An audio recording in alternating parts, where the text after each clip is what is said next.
Hello, today we are talking about Plitvice Lakes National Park in Croatia, and I have done all the research so you don't have to.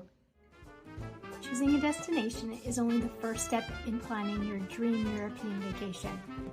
After you've chosen where to go, all the hours of research, planning, and booking begins. This can be frustrating and overwhelming. I will cover all the exact itineraries, logistics, expert tips and tricks so that you aren't burnt out before you even depart. This video is part of the larger Croatia itinerary, and I'll stick a link to that video right here.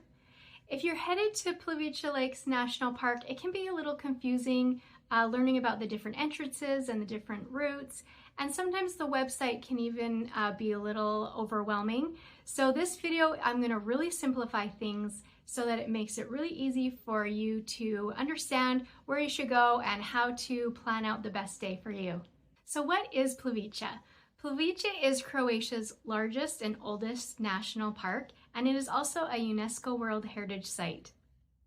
The national park centers around the lakes that are grouped into an upper and lower cluster, and there are 16 terraced lakes. They're joined by waterfalls dripping from the tufa rock. It's one of Croatia's most popular places, drawing visitors from around the world. And it is truly one of the most beautiful places I have seen. The color of the water is absolutely unbelievable. And there's a series of boardwalks that you can walk really close to the waterfalls and through the park.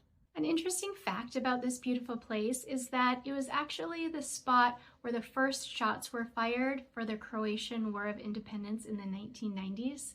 On Easter Sunday, April 7th, 1991, Croatian police moved to take control of the park's entrance from Serbian militants after there were reports of hostage-taking and roadblocks being set up. This led to an exchange of gunfire in what became known as the Plitvice Lakes Incident, or Bloody Easter. The Battle of Plitvice Lakes proved to be the first major armed conflict following Croatia's declaration of independence. Plitvice still has some scars in the infrastructure and on the buildings, but it's hard to imagine walking around this beautiful and gorgeous, peaceful, serene place that it was a place of war and battle. Okay, let's talk the logistics. So how do you get there? Driving by car is going to be your easiest and most convenient way to get to the park. From Zagreb, it's about a 2-hour drive. From Split on the Dalmatian coast, it's 3 hours. And then if you're in the Rovine area in the Istrian Peninsula, it's also about 3 hours. There's a parking lot by entrance 1, 2, and 3, and it costs about €1 an hour to park. Driving by car just gives you the most flexibility. You have the freedom to come and go on your own schedule.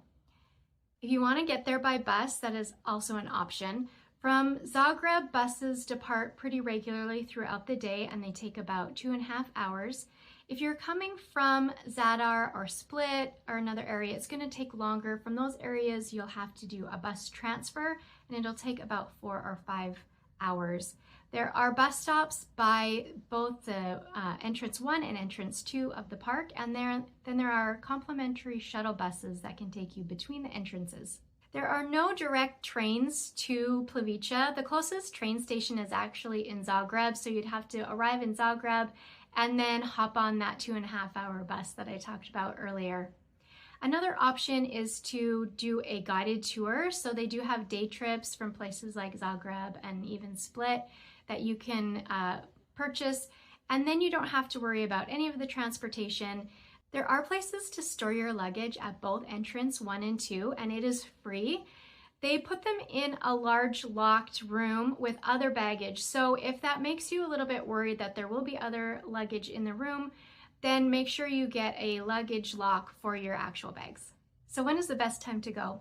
As with most places in Europe, high season is going to be your summer months of July and August, and even into June and September. This is going to be your most expensive time to go, your hottest time, and the busiest. And this national park can get extremely busy in the summer. So the fall and the spring are the best times to go. It will have still good weather, less crowds, and it will be cheaper as well. Out of those two, I think that fall is the best because the weather is more predictable and you still should have leaves on the trees. If you go in the spring, the weather is a little bit less predictable and you might not have leaves on the trees yet. The winter months in Plitvice is a unique experience. It can get some snow and the waterfalls can freeze, which gives it a totally different look, and it's quite magical. If you do go in the winter, some things will be closed, so be aware of that, and also bring warm clothes and really good shoes because it can get icy and slippery. If you do come during the peak season, make sure to arrive really early. Try and get there before the park opens, and that will help to beat some of the crowds, especially the ones that come in just for the day on organized tours. So sleeping and eating, there are 4 main hotels in the area, but Hotel Jezero is the only one that stays open year-round, so just be aware of that. For eating, there are multiple eating options both in the park and around the park, ranging from fancier sit-down restaurants to just grab-and-go snack shacks. 2 of the hotels have restaurants in them as well. Many of the places in the park for food only take credit cards, so just be aware of that and make sure you take a credit card when you go. Another option is to pack a picnic. This is a great option as there are many beautiful picnic spots with gorgeous scenery around you that you can have a great picnic. So how much time do you need?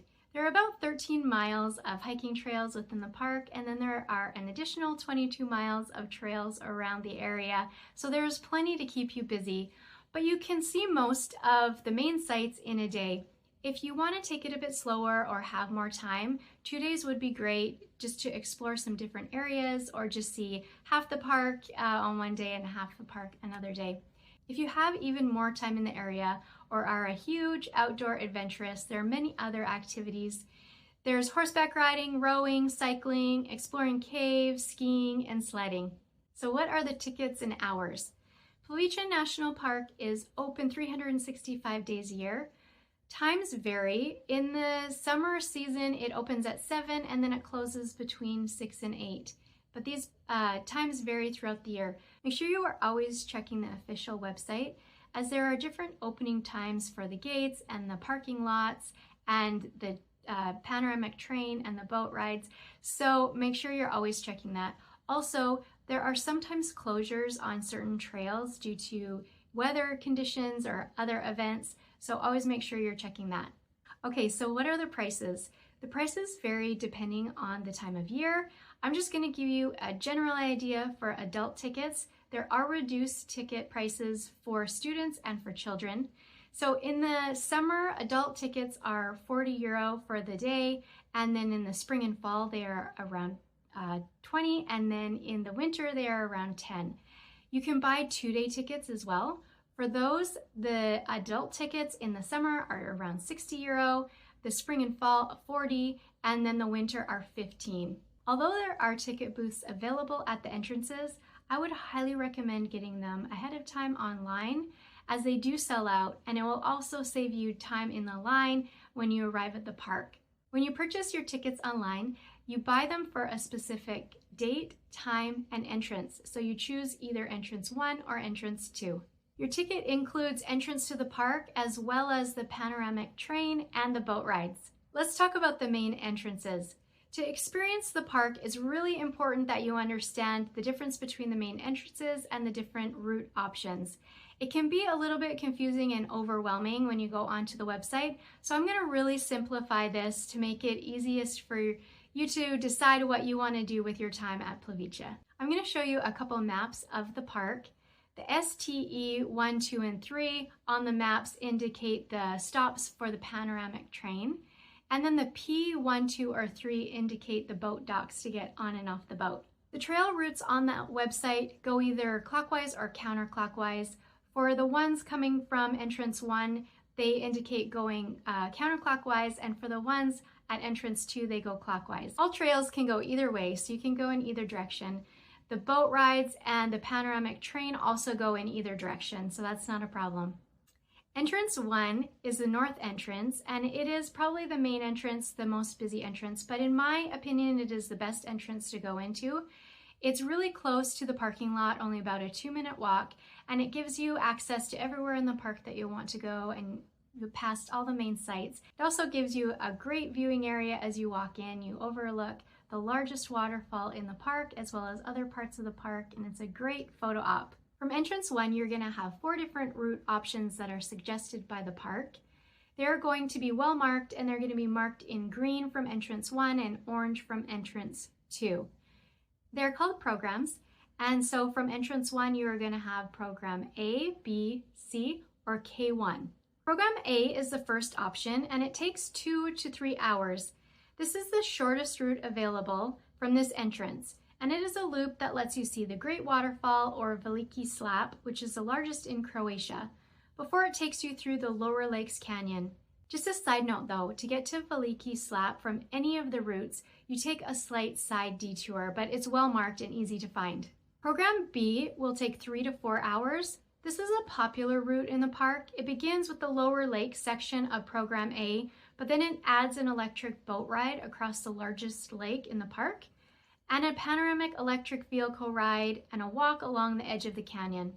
This route takes you by many of the main sites and is doable in a day without being overwhelming.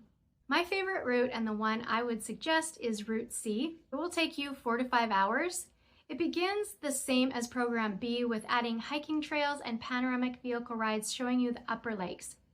In my opinion, this is the best route because I would advise you not to miss the upper lakes, as they are truly gorgeous and have a number of falls to see. On this route, you'll be able to see all the main falls, the lower lakes, and the upper lakes, and enjoy relaxing. There's a train ride that drives you most of the way back, so don't worry about walking too far that you'll have to walk all the way back, because you won't have to do that. The K1 program is the 4th option available at entrance 1. It is basically Program C. It is slightly different, but the main difference is that you walk for most of it instead of taking the boat rides and the train rides. It will take you about 6 to 8 hours.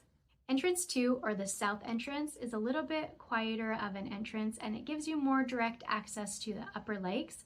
You can still access all of the park, but it is a little bit more of a walk to the parking lot. It's about 15 minutes, which might not seem like a big deal at the beginning of your day, but after you've been walking through the park all day, you might not want to do that extra 15 minutes. This entrance is closer to many of the hotels though, so it may be more convenient if you are staying in one of those. There are 4 routes or programs from this entrance as well. Program E just takes you around the upper lakes. If you are staying more than one day, this might be a good option. You could do Program E one day and Program B from entrance 1 a different day. This would also be a good option if you don't have much time or have mobility issues. This takes about 2 to 3 hours to complete. Program F is pretty much the same as Program B, but you start from entrance 2 instead. Again, this just means that you have to walk a little further to begin the route. The park has you going clockwise on these routes, but again, you can go in either direction. Program H is mostly the same as Program C. It is slightly different, and just beginning at the different entrance. And then Program K2 is the same as Program K1, just starting at the different entrance again. There is another checkpoint available to enter at entrance 2. It's called the Flora Auxiliary entrance. This is not the same as entrance 3. This is considered entrance 2 when you are purchasing your tickets. It's just slightly closer to the hotels. There is a 3rd entrance that you can use as well. It's kind of a back door to the Upper Lakes area, but again, you can access any part of the park from this entrance.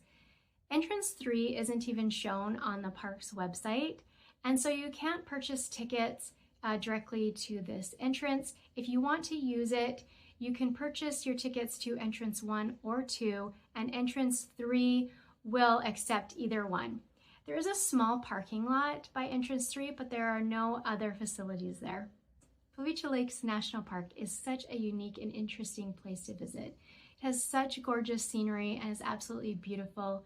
You will not regret the time that it takes you to drive over there if it's a little bit out of the way. I hope you have a great trip there. If you found this video helpful, please like and subscribe. Also, if you'd like us to custom design the perfect itinerary for you, contact us at our website at eurotravelsbydesign.com.